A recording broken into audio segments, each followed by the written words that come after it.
Man, I'm so grateful for all the response and stuff that we're giving and getting with these messages and stuff. And you know, I found this out. If you continuously, like I have been on Facebook, say things to people, all of a sudden it don't seem so weird and different. Matter of fact, sometimes I can get more into them on Facebook every day than they get from their pastor every Sunday, and I like that kind of influence. But I'm going to share this message with you that I believe Yahweh has for us. And remember, the old preacher says it's just as much caught as it is taught. So this isn't just going to be something that we mentally ascend to, but I believe it's something that's going to be imparted to us down in our spirit, and the seed will be implanted in us, in our minds. And I want to start it off in 1 Corinthians chapter 9, verse 27, and it says this, but, this is the Amplified version, that's why it's a little wordy, but like a boxer, I strictly discipline my body and make it my slave. Doug, the title of this is going to be Abandon. I discipline and make it my slave, so that after I have preached the gospel to others, I myself will not somehow be disqualified as unfit for service. I got to tell you something. You can be puffed up with knowledge, you can preach, you can have all this revelation like Paul said, but Yahweh gave him a thorn in the flesh to keep him humble. And if we're not careful, we can get puffed up with the knowledge of something, but then in the King James it says, for myself I will be a castaway. Do all this tithing and the church going and loving and just sharing and learning. And then Paul said, even himself, I have to make my body a slave or I might become a castaway, which means this, unapproved, rejected, worthless, literally or morally, castaway, rejected, reprobate. It's so easy for the pig to go back to its wallow. It's so easy that we get back in the world and we have to deal with everything in the world again. And that core thing and that root sin that so easily beset us, if we're not careful, let me tell you what it'll do. It'll start creeping its way right back up. And I've asked Yahweh many times, what is that about? And He spoke this word to me about abandoned. And I've dealt with a lot of people who through the years have been abandoned by different things. You can be abandoned in all kinds. The definition basically means to cease to support or look after someone, or to desert. I know people who have been abandoned, parents that have abandoned their children, and family members that have abandoned their family, and friends who have abandoned each other, even ecclesial brothers and sisters who have abandoned. It says to cease to support or look after someone. Number 2, it means to leave a place or vehicle empty or uninhabited without intending to ever return. Abandon. Another definition is to condemn someone or something to a specified fate by ceasing to take an interest in them. Number 4, to give up completely a course of action, a practice, or a way of thinking. To abandon. Or to discontinue a scheduled event before you ever complete it. And then number 6 is this, to allow oneself to indulge in a desire impulse. The noun means this, to complete lack of inhibition or restraint. Paul said, I've got to bring my body and make it my slave. I ain't going to tell you what I almost named this. Say, I'm going to make you my slave. I'm kidding. I ain't kidding. I almost did it, but I restrained myself. You're my slave. Because if you don't, this abandonment, we will abandon the way, and we'll have no restraint, no inhibitions, and wind up even really worse than we were when we first came to Christ with the true gospel. Now, in the years that I've studied this subject, I know that abandonment in any shape or form, especially the result of self-abandonment, it's a self-destructive pattern. And it contributes to things like anxiety, depression, low self-esteem, unfulfilling relationships. When you are a child and you've been abandoned, then there's a necessity, as in your childhood, in your persona, that you abandon yourself. And you just say, screw it. Forget it. You've been abandoned, you just give up all hope, and then you go a path where you don't care what happens to you. But I'm going to tell you, that ain't helpful anymore. So I'm asking God about these things, because I see people who start the race and yet don't finish. Or they get tired, or they get weary, or whatever. Why is there weariness? Why aren't you still excited and feel the power of God? Matter of fact, the path of the righteous get brighter and brighter. We should be more involved, more excited, more committed, more powerful, more faith, more love, more joy now than we did back then. And this is what I believe the answer is. It is emotional immaturity. And I'll talk about that in a few minutes.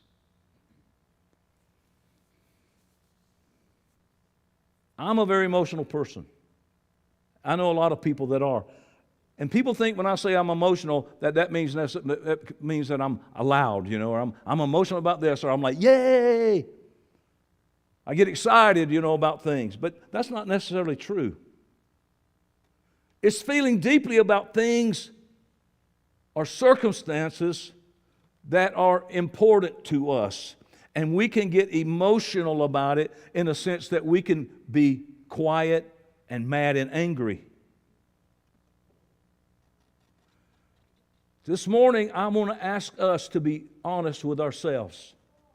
If we ask our spouses, they can tell us who we are emotionally, whether we can see it or not.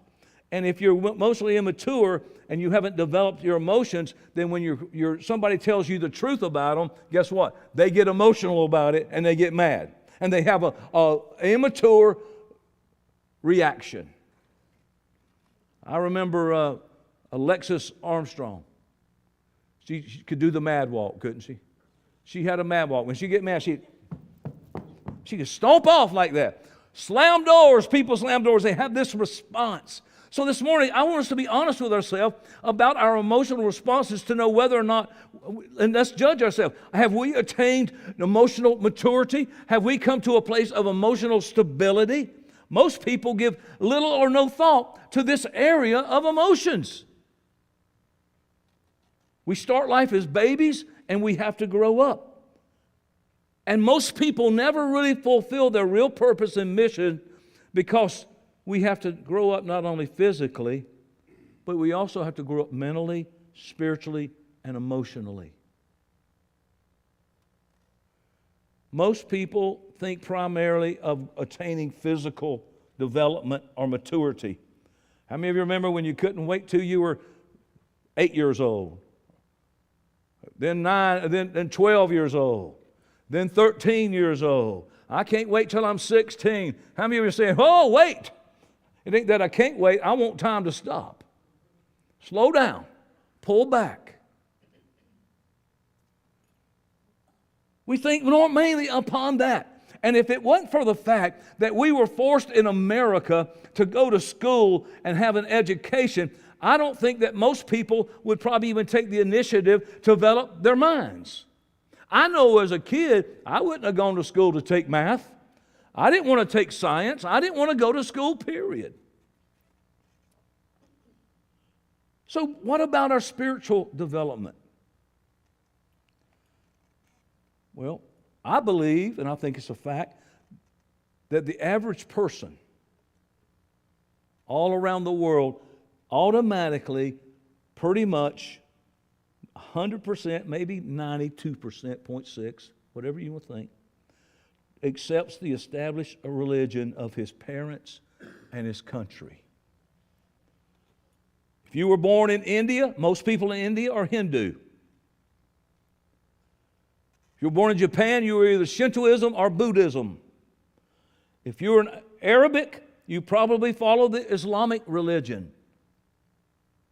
If you were a Jew, Judaism. Italians and the rest of the South America and the rest of the world, Roman Catholicism. Then you have, of course, the Catholics from Great Britain and the Northern Europeans. They rebelled and they called Protestants. They protested against the Catholics, but then they wound up basically being the same thing. I asked myself this years ago, all of these hundreds of millions of people, do we really give serious thought to our spiritual growth? Or are we just what we are because we were born into it? I'll tell you what, that's what I think. They can't even tell you why they believe what they believe. No person will gain true maturity unless he first attains spiritual maturity as well as physical growth.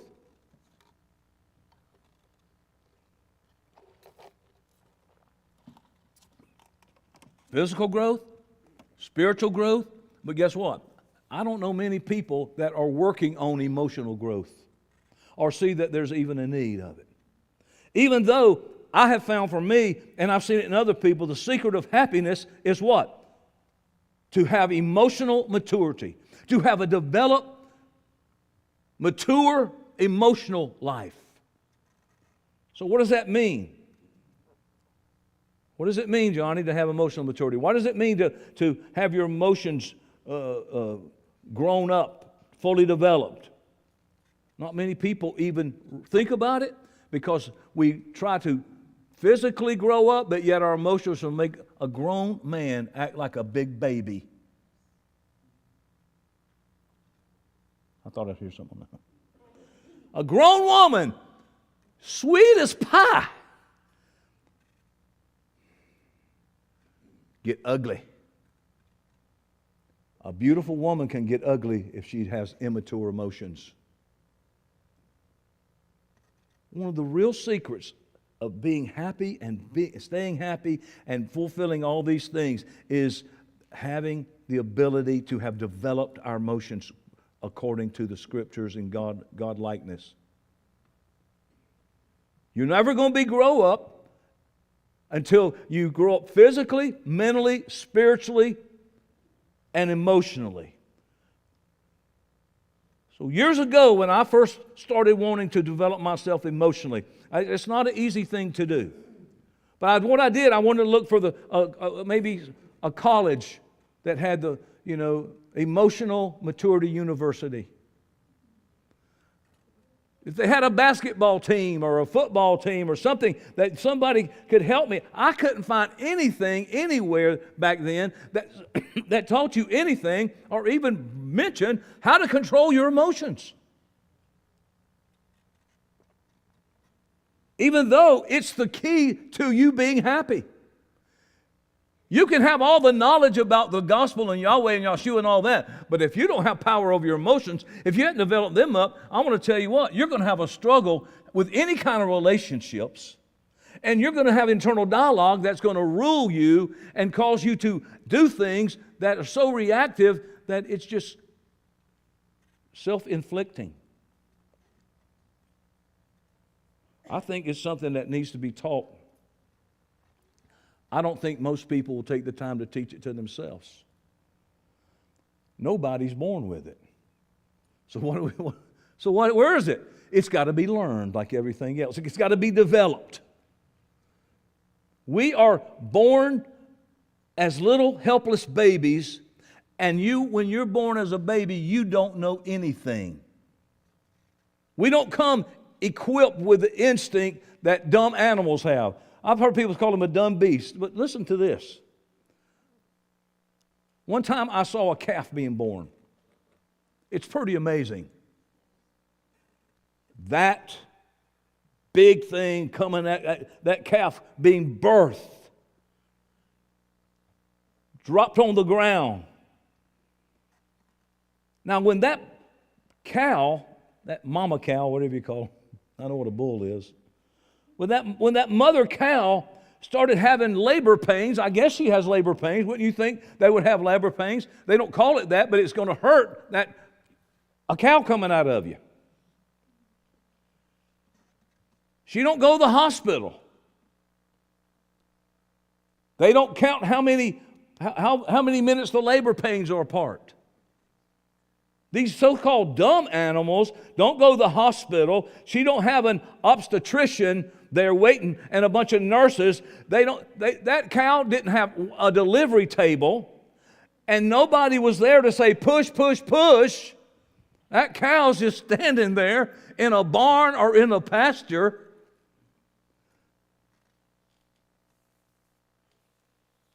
And out comes this little calf by an instinctive, natural process. And I want to tell you what that little cow did. Calf. Almost immediately. Guess what it did? No. That baby got up and started standing up. Wobbly legs.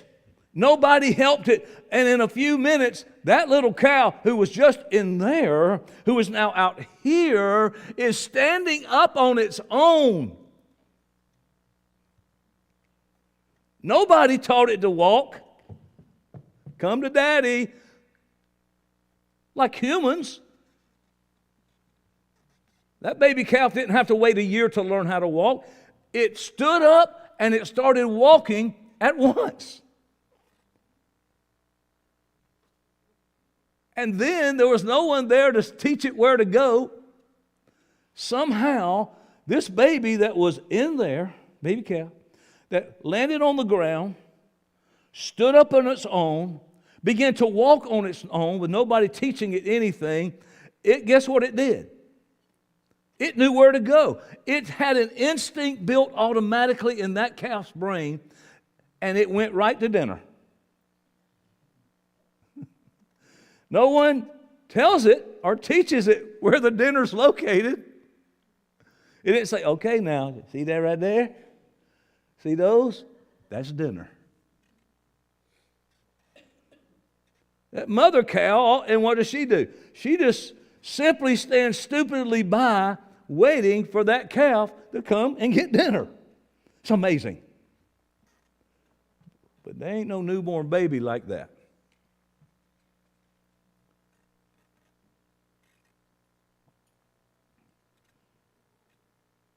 But that human infant has something that dumb animal don't possess. And it is a human mind. I was talking to my son the other day, and he was talking about all this kind of stuff, about the universe and who's out there and all that kind of thing. He has some great stories. He's seen a lot of things that's really, really interesting around the world. But we were talking about the universe and how it turned in orbits, and they all had their place in time and space and all that. And I was thinking about that on the way home from lunch, and I had this thought. I think Yahweh may have said it to me, that of all of the creation, I'll say in this solar system, maybe this universe, and there's other universes, but I know for sure in this universe, probably, solar system, however you want to say it, that man is the only creation of God that He's given a free will to. What about the planets? They obey Him. And I don't understand, and we can get off on all that kind of stuff. I know that we as humans, we have a mind. We have a free will. And we have to grow up. We have to learn even the simplest things. We have to learn how to be taught. And one of the basic things that every human being needs, and I think it's vitally, and that's to learn this. And this is the word today for us. How to rightly use the human emotions. Human mind is what we control, and it has everything to do with our emotions. So how do you control the emotions? It's with our mind. Most people never give a thought about, hey, how do I control my emotions? How does my mind work on that? Our emotions, number one, I think we need to understand them. I think we need to teach them. We need to train them, and we need to control them, and we need to say, you are my slave. No, you are not going to rule me. You are my slave. Yahweh gave us this mind for a purpose. Different than the animal kingdom, or the plant kingdom. None of those have their own will. He gave us this mind for a purpose. The logical proper place to begin to control and train the mind, of course, is as a baby. Temper tantrums. I got to tell you, I have seen adults throw temper tantrums way worse than any 2-year-old I've ever met in my life.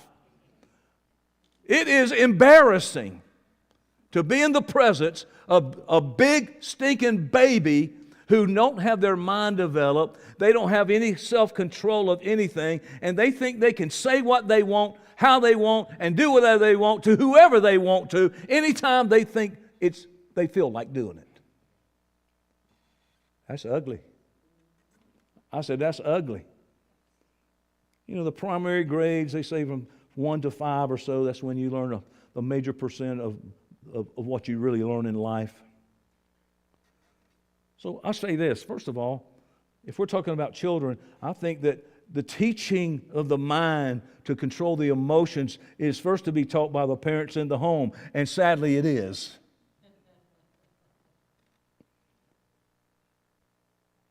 I had somebody tell us one day their little daughter said a word. I said, whoa. And the mama said, I don't know where they heard that from. Oh, I think I know where they heard it from. That's where they learn. But how can parents teach children the right way when they have never been developed emotionally? And I'm going to tell you, it ruins a person's life. A child that has been raised by people who are emotionally immature will ruin that child's life because it may not ever be able to get rid of that core thing that now they have become. And they usually wind up just abandoned and no restraint. I think they call them Karens. Don't you know what they call them? So Karen, she ain't got no developed emotions. How can elementary school teachers disseminate what they've never learned themselves? They can't. Man, I know my son Josh, he made his teacher in the Christian school cuss. Yeah, you did. Yeah, you did. I know her name. I'll say it, but she might be watching. She probably said, "That's me." You and them other boys, they would lock her out of the room. She's like Fred Flintstone. Wilma. So just what are we talking about today? What's she always trying to say to us? It is the development. Listen close. This is going to sound so simple, you're going to blow me off maybe. But it's development from a state of taking to a state of giving and sharing. From taking and giving and sharing. And my friend, is a spiritual principle. Development from the natural impulses of my flesh that is going to I'm going to make you my slave. That's what we do with that. And the responses of the human nature to the principle of, listen to this, loving one's neighbor as himself or as herself. I hope you could really believe this. I know happiness is based on happenings, and joy is something that takes you through the darkest times. But I got to tell you, I like to be happy too.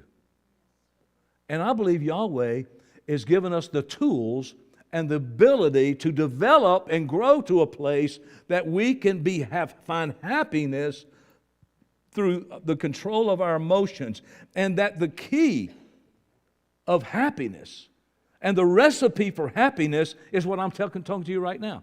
Oh, I'm so glad I got saved and delivered, and okay, but guess what? Now you got to get up every day and live. You getting that spiritual man. You're already developed, physically. Now, this area of your emotions, you got to get it matured. You got to let it grow up. That's why they tell people who act like big babies, they say, you need to grow up. Your mind has to be taught and trained. It has to be developed by this word, self-discipline. Self-discipline. If you don't discipline yourself, then you will never be disciplined. I can bring correction to you here, but if you are not doing and managing that every day, I have to bring my body under control and make it my slave every day. If I don't, guess what? I will backslide so quick. It's easy to backslide. How many of you know that? It's easy to fall downhill than it is to climb uphill. And that, my friend, because of the fallen nature of sin, isn't something we're born with. We're born with the opposite. Our human nature is totally contrary to it. God's law is based on the giving principle. For God so loved, He gave. And as we give, that's when we can receive. It's the basis of having real love. And you can't just have that love. That love has to develop and grow. You know that's the truth. And I'll tell you what else about that love. If your emotions are not mature, then your love won't last very long. Because somebody is going to say something and make you cross, and then you're going to cut their heads off. And it's really because of that immature, deep thing as a child of abandonment of some kind. Love is outgoing concern. I believe that our human nature is like this giant magnet. I tell you, I have this speaker on my on the golf cart when I golf, and the first speaker I got had this magnet on it. I got to tell you, it pinched my finger. It's so hard. It's just so hard, and you have to force it off that thing, which is good, so it won't bounce off the cart. But the human nature is like that. There's a pull that we have every day, and it is where? Toward the self-direction, toward the flesh. What do? No, you are my slave. But the way of God's law and doing it His way is the way to peace. It's the way to happiness. It's the way to everything good. And that is the way that we have to teach ourselves, and we have to teach our children. But right now, most of us it's probably too late to teach our children, except maybe in a spiritual form. But as mom and daddy, we might have missed our opportunity. But it's never too late. I found this out. I had to learn how to be a giver because I was a withholder. My dad was born and went through the Great Depression. Oh my God! God forbid I leave a light on. God forbid I leave water running. Oh my God! I mean, you think I had robbed a bank? He had that thing in him. So I had to learn how to be a giver. I mean, my brother Joel, if he was here today, I know he's watching. I mean, when I was 13, I started working. I had to start paying rent to my daddy at 13 years old. Yeah. When I was 16, I bought a car, and I was so happy about buying it. My daddy bought it for me, but it was the money that he took his rent to pay for my car, $500. He probably had $5,000 in there by the time. But my daddy, man, he was like, his whole mentality was something that was so different. So Joel I had to buy my own shoes, my own socks, my own cologne. And I want to tell you, I caught Joel one time with my socks on, and he used some of my brute. I about killed him. He still makes fun of me about it. Don't touch Johnny's brute. Because I was not a giver. I was a hoarder. I was a taker. I got to hold on to this. Because why, whatever, I don't know. But that's how I was raised. So I had to learn, and I had to be taught how to give. I had to be taught how to share. Oh my God, I'm just getting to the place that I can share French fries with my wife. You think that's funny? It's true. I'll buy you some French fries. That's just exactly the amount of French fries God wanted me to have. You don't know. You ain't gonna mess up God's will right here. Hey, could you bring? And guess what she says? I don't want them. I don't want none. Okay, that's fine. Don't eat that French fries out of the will of God. But I've gotten better, haven't I, honey? Hallelujah. Stand up and testify. Serving people. I will tell you this story I probably told you years ago. I'll never forget, I lived on Hilltop Mobile Home Park in Lakeland, Florida, the summer after the winter semester in 1976. And me and a buddy had this single-wide mobile home in this old park. And there was a man across the street, and I can't think of his name. He was gotten so big, he couldn't hardly even walk to the bathroom. And he had one of those old, like 50s or 60s mobile homes that you really hooked up to your car like on Lucy or something, you know what I mean? And so he was a musician. He was a sax player and used to play with big bands and all that. So I decided I'm going to serve. I'm going to serve people. I'm going to serve God. I was serious, y'all. I was serious about doing the things. Joel said, yes, sir, I'm watching. You're backsliding. You ain't in the house of God. You're falling away. And so I can't think of the guy's name. And he had a mailbox with a saxophone painted on it, and it was like, flaking and all that. So I said, I'm going to go over there and serve him. I'm gonna, whatever he needs, I'm going to go over there. So I go walking over there, and Mr. Henry or Mr. Harry, or I can't think of his name. My name's Johnny. I live right there. I was kind of proud about it. I've come over here to minister to you. I'm getting ready because I was going to be a preacher, Danny. I'm going to bless you today. I'm here to serve you. So whatever you need, I want you to just tell me what it is, and I'll be glad to do it. Yeah, I can't clip my toenails. I can't reach those toenails. Now, this guy had diabetes real bad. He had these bad ulcers all over his legs, and his skin was so dry, and his feet were swelled up, and his little toes were like that, and his toenails, I'm like, well, I don't have any toenail clippers. I do, he said. And so I said, okay. So he couldn't even prop his foot up for me to get to him. So I'm down there on my knees, and this poor guy, some of you might want to close your ears. When I clipped that first toenail, it almost was like dust. It was so dry, it just kind of said poof. And I inhaled, and that's how I felt, man.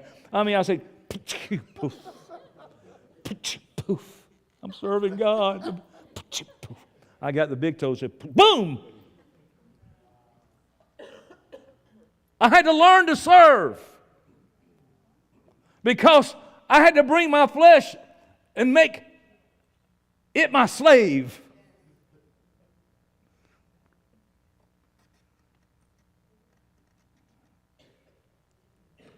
Helping. I help people. So what about emotions? Humans are equipped with emotions. And from babyhood, all humans are actuated more or less by their emotions. I'm thinking, this is the problem.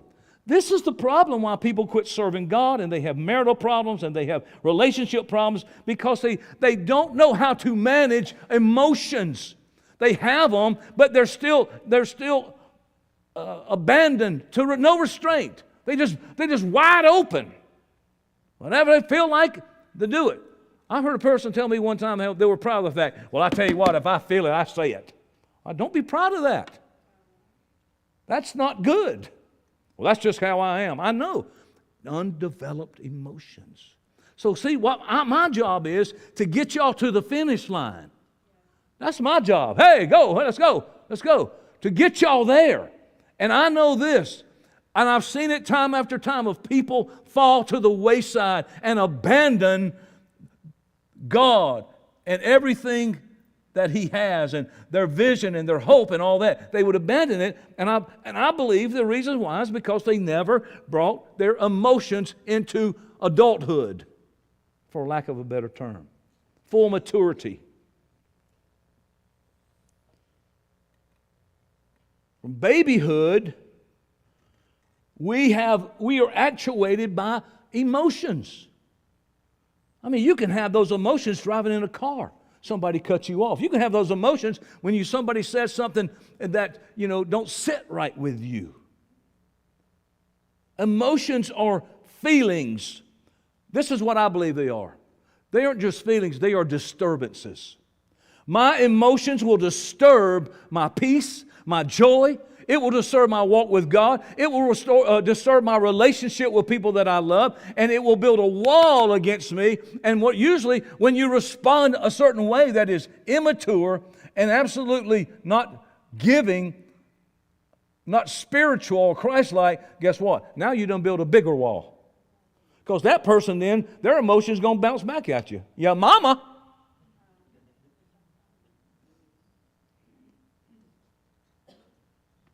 It disturbs us and causes us to depart from this calm state of right, rational thinking and acting. I mean, people that you would never know. I've seen them on the job. I've walked in to their job before, and I've seen them screaming and cussing and saying things. And it wasn't the words that were so bad. It was the venom that was in them. It's like the old lady told me years ago, old church lady. She said, we know heck is hell. And we know that darn is damn. And we know that shoot is you know what. See, it's not really, those words aren't that bad. They are bad, but it's the venom that comes. You can do this and say, without saying one curse word, you can say, "Ugh!" And that is as wicked and venomous as if you just say the cuss word. Or say, darn. It's an impulse toward an action or an expression of a feeling that we have. And unless it's taught and controlled otherwise by the mind, then you will never be able to succeed in really any area of your life. You can't have intimacy with your wife or with your husband when your emotions, they may tolerate you and love you through it. Thank God, isn't that a wonderful thing? I love you, honey. My God, I got 20 kids with you. I've been here 50 years, and it just ain't worth it for me to leave. And I love you. We just get along. I ain't talking about that. I'm talking about intimacy. That when we mature in this area, then our relationship and we really taste the fruit of holy matrimony.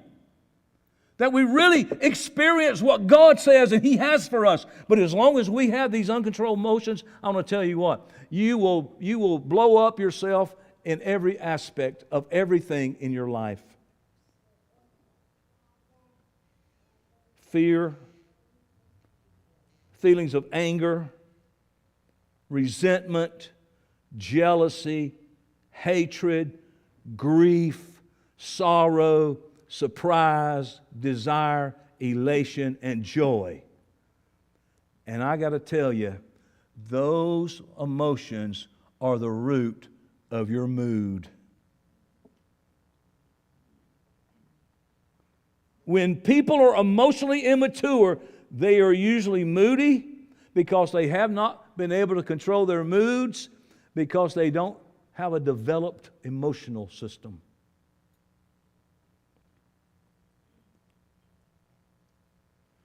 More and more I get impressed with a most important truth that we usually, if we're talking about animals and humans, we as humans, we overlook. See, animals are guided by an instinct right into the course and purpose that the Creator created them for. They go right to it. Hunting dog will hunt. A mole will dig holes. An eagle will soar.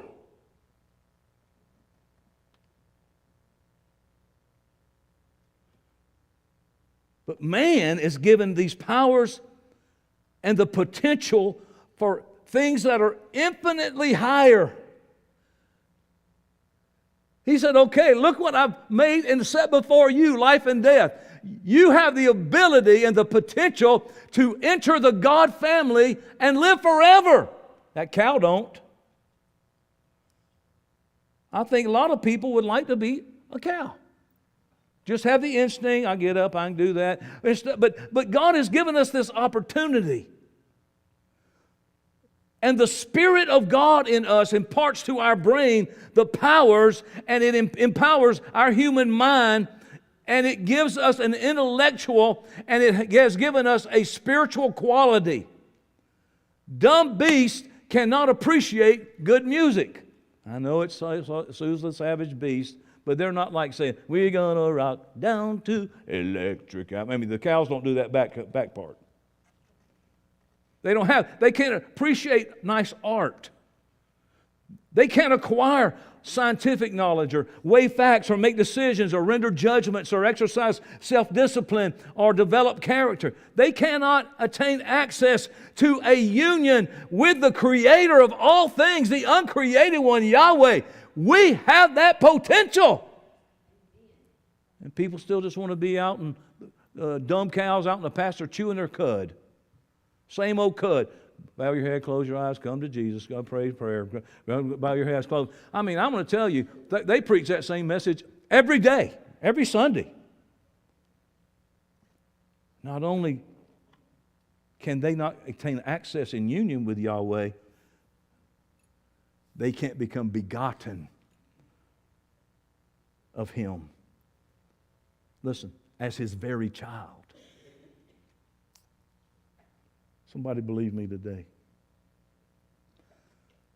They can't enjoy actual communion with the eternal Creator. I tell you, I know a lot of people who never taste the real communion with God. People with these inability to have emotions under control cannot have their minds opened and enlightened by His Spirit or to comprehend spiritual truths, and they can never become born as a son of God into the divine family of God. That's what we're here for. We're not here to have big music and I just took advantage of this time because Joel's not here because, if he was here, he wouldn't make me have music. But to have that opportunity to understand that why are we here? What are we doing here, y'all? Why do we come to church? It's not because so we can have 3 songs and an offering and a sermon. We're here to somehow develop ourselves through our communion, to our fellowship with one another, receive divine life from God, so we can become a part of the divine family of God, to get our well done. If you don't get that, you are a loser.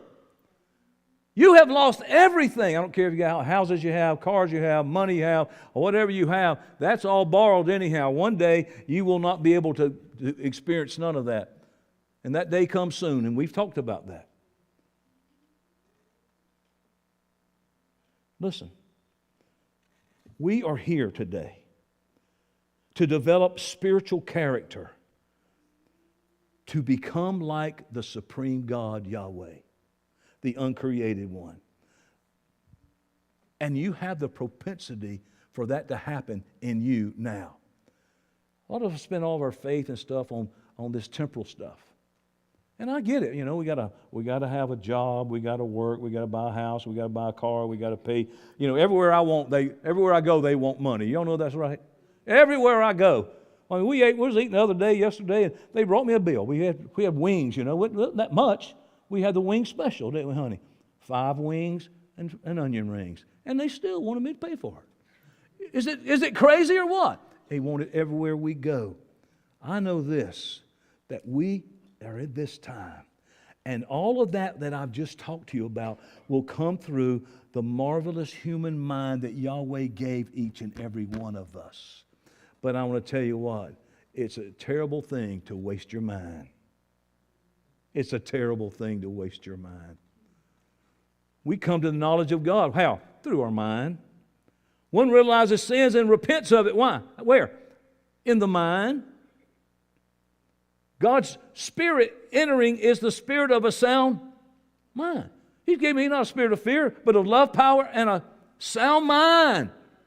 Now, I'm not a Gnostic and Gnostic, some people say. And some of you don't even know what that means, and that's good. You don't need to worry about it. Unless you want to develop your mind. So I know what happens is once people have a certain, maintain a certain level of knowledge about something, their thing is, that's what I like. I like knowledge. I'm a knowledge hog, so I like it. So we get knowledge about Yahweh, and guess what? We're not satisfied with that. To use that knowledge to develop us, to fulfill what that knowledge told us. Now we need knowledge about something else now. Okay, let's see. What about the knowledge about this? Or, what about knowledge about this? And it distracts us from developing the character that's required.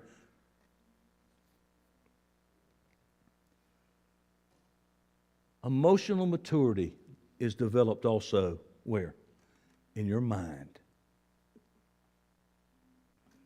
It comes by having the right knowledge. It comes by the ability to have from God creative thinking. It's the ability to know by the Spirit of God to make right decisions. It is the power to use your will properly. It is self-discipline.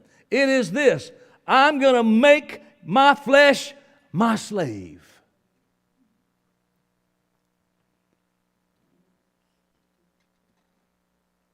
My purpose in life is to get my will done, and for me to do that, I have to rightly direct my actions toward the call, the mark of the prize of the high calling. And that's what I think. When it comes to that, we have failed utterly to comprehend the magnitude of the potential that God has given to us in this house.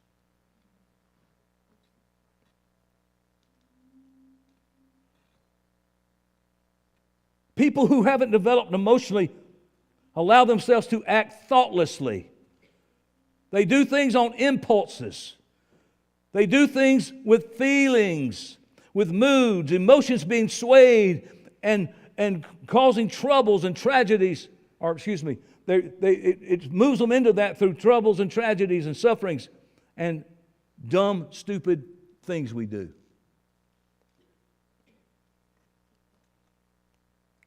I knew a guy told me a story one time, a tragic example.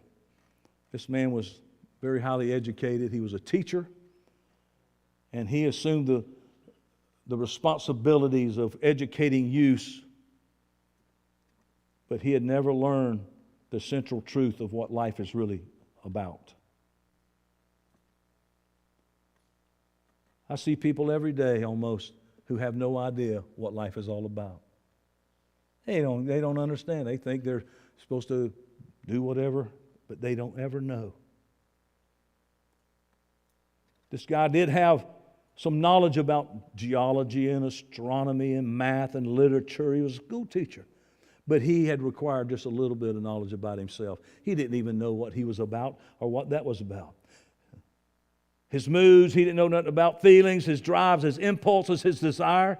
When he was a child, this guy told me that he had been babied, been petted and pampered and spoiled, and he was allowed to have his own way. He wasn't taught self-restraint. He wasn't taught self-control or how to intelligently divert that feeling and that moodiness and desires and then take them and make them slaves and then direct them toward wisdom. He had a beautiful wife. She was intelligent. He had a fine family. In the community, he was in an honored position. Church, he was in an honored position. In his social life, honored position. But allowing feelings, feelings and impulses and moods to lead his actions Instead of sound judgment and wisdom of his mind, his home got broken up by divorce because he was too big of a baby to control his emotions and care more about having a relationship in his marriage. He cared more about himself and his little baby feelings than he did his marriage. I'm going to tell you what. I love you more than being right. And I love somebody, and my relationship with people is more important to me than some kind of bad thing they've done to me. I've had people talk nasty to me sometimes, and, I used to get in their face and say, you need to sit down. You can talk to me like that. I don't need to do that no more. I don't have to. And part of that was my moodiness. And a little redneck in me, too, that I'm getting delivered from. He couldn't get a grip on it, man. He didn't know how to face and solve problems. He fled in blind fear from all of this stuff, this high position and money and success and a brilliant future. Guess what he did? He wrecked not only his own happiness, but his marriage and his home, and he forced great sorrow and suffering and unhappiness on many other people. Let me tell you what, when you don't have emotions that are mature, and you don't bring your flesh under slavery, not only will you wreck your life, but you're going to wreck everybody else's life around you. I promise you it'll happen. And they may not abandon you literally, but figuratively, Elvis has left the building. You lost that love and feeling. You ain't got that intimacy no more with them. That special thing that y'all were like, oh yeah, you lose that. You kill it. Instead of his developed spiritual mind of Christ directing his actions, he let his emotions and moods do it. He now evidently became, instead of seeing circumstances through truth and love and commitment and devotion and loyalty and giving and not taking, guess what? Now he began to see all of his circumstances. Listen close. He saw all of his circumstances. Are y'all listening to me? All of his circumstances he saw through what? The eyes of his little feelings. I don't feel, that's how I feel. I was raised, I'll tell you, my parents did do this. They didn't care how I felt. They said, I'll tell you how I'm going to make you feel. And so now, the understanding of reality of what really was happening in the circumstances became warped and distorted. He was grown up physically, he developed mentally, but emotionally, he was still a big stinking baby. Goo goo gaga. And I want to tell you what accompanies that. You remain a big stinking spiritual baby. Never come to great faith. And then what people do, they want to blame God why something didn't happen. We're never really mature until we're emotionally and spiritually grown up, as well as physically and mentally.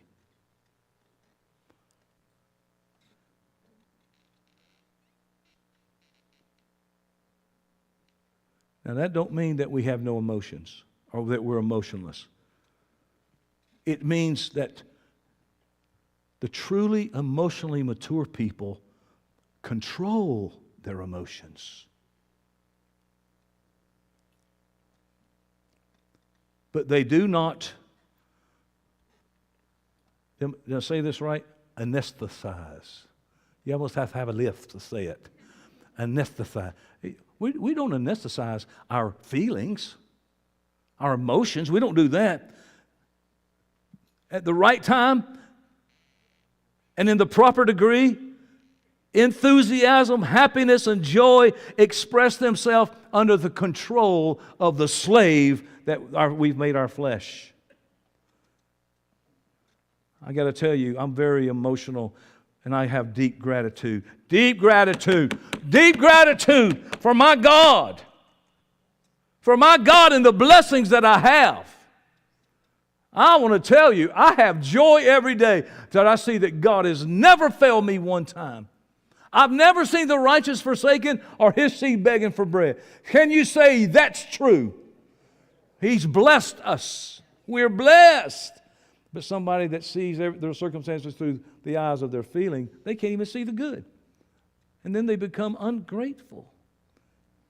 You can't enter God's gates without thanksgiving.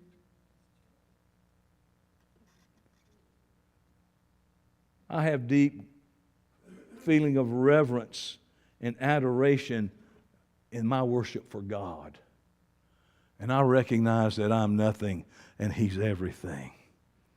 And it makes me really, really grateful. But yet I have boldness to come before His throne of mercy. And I talk to Him, and He lets me talk to Him.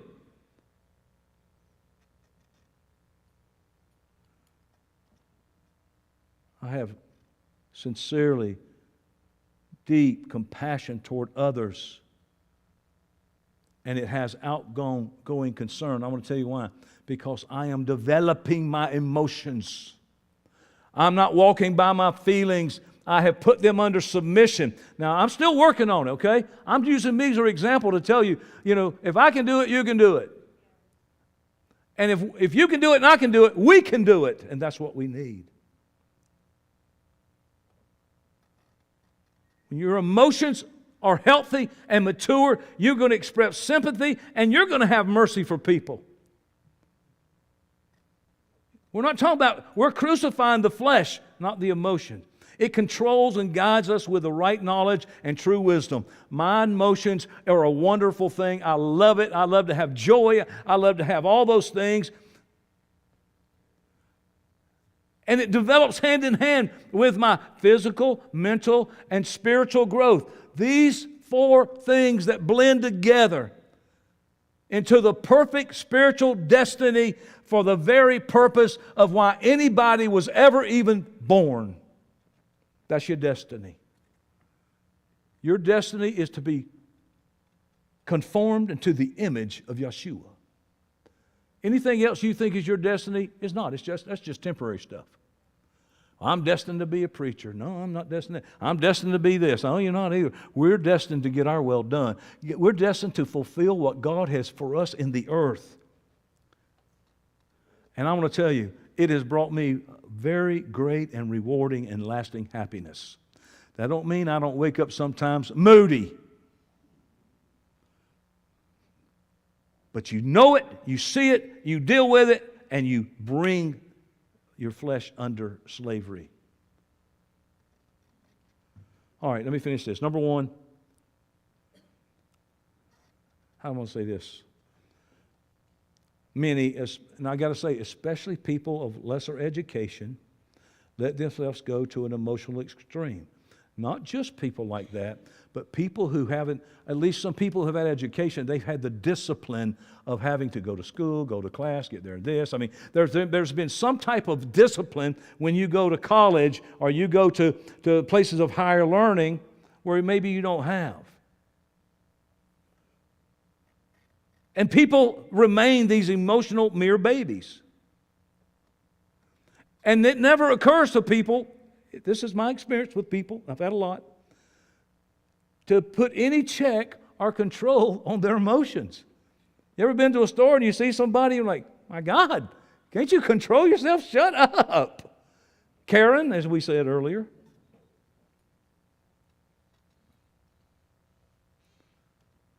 And they become emotional over inconsequential things. I mean, it just don't matter. Just like a little child. And if they drive their automobiles as they guide or fail to guide their emotions, guess what? Their cars would run wild and create disasters and just run over and hit everybody. People who don't have a developed emotions always wear their feelings on their shirt cuffs. They get upset over the stupidest, most trivial things. Anybody know what I'm talking about? I'm talking about us. That's what I'm talking about. Their tempers fly, uncontrolled over stupid stuff. They flatter, they freak, they exaggerate their compliments and their praise of others.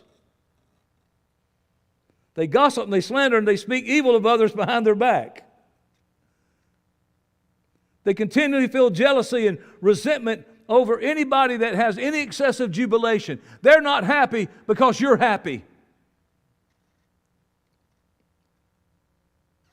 I got to tell you that it's my belief that the American church deliberately attracts the overly emotional.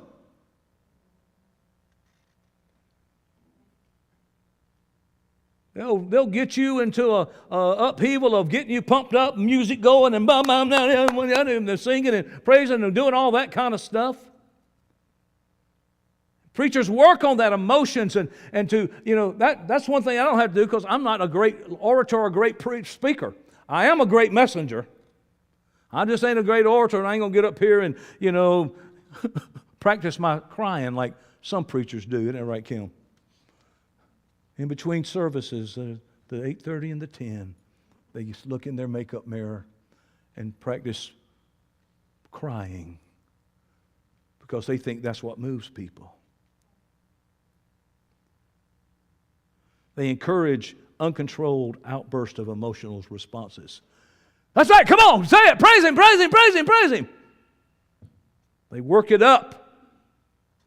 They generate increasingly energetic and noisy displays of out-of-control emotion.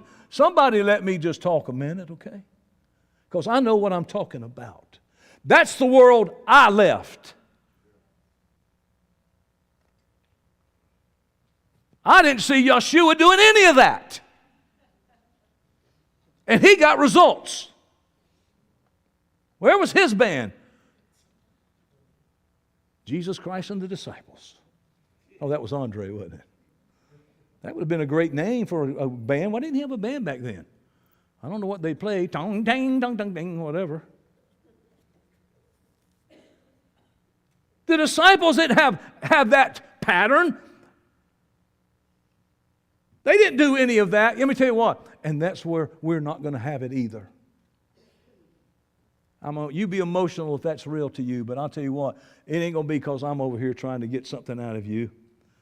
Then you got these people go to opposite extreme. They're, hallelujah, intellectual, highly educated, I would say highly miseducated. They've controlled their emotions to the extent that their emotions have been stifled and put to death. They don't feel deeply about nothing.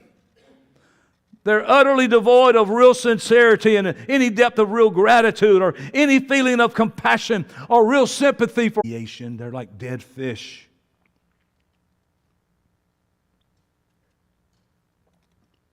You try to hug them or reach your hand out to them, they give you this cold, clammy, sweaty hand that don't have any kind of grip at all. No kind of sincerity. No looking you in the eye and say, man, I love you, man. Or, what's up, bro? Or something. They really have no personality. They're non-entities. The life of God has left them so that there isn't enough left for them to generate any more emotional response. My question is this, which of these three? I say this, if we're any one of these three, then we're in trouble. And we need to bring our flesh under slavery and mature ourselves and our emotions.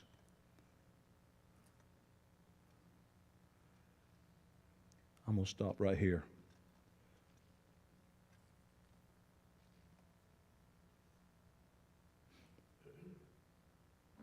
So where do we find this? What's our right examples? Where will you go to find the right teaching on how to have the right emotional response? Let me tell you where you're going to find it. Where you find the true ways of life.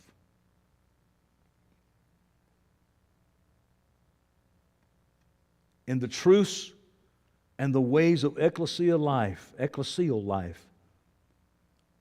that's revealed in God's Word, you can develop emotionally.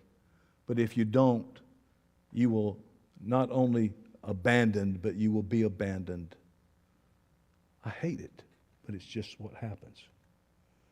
Our relationship with Yahweh, our relationship with each other, and our relationship with our own selves must completely dominate our lives until it simply becomes our life. We got some work to do, don't we? God bless y'all for watching.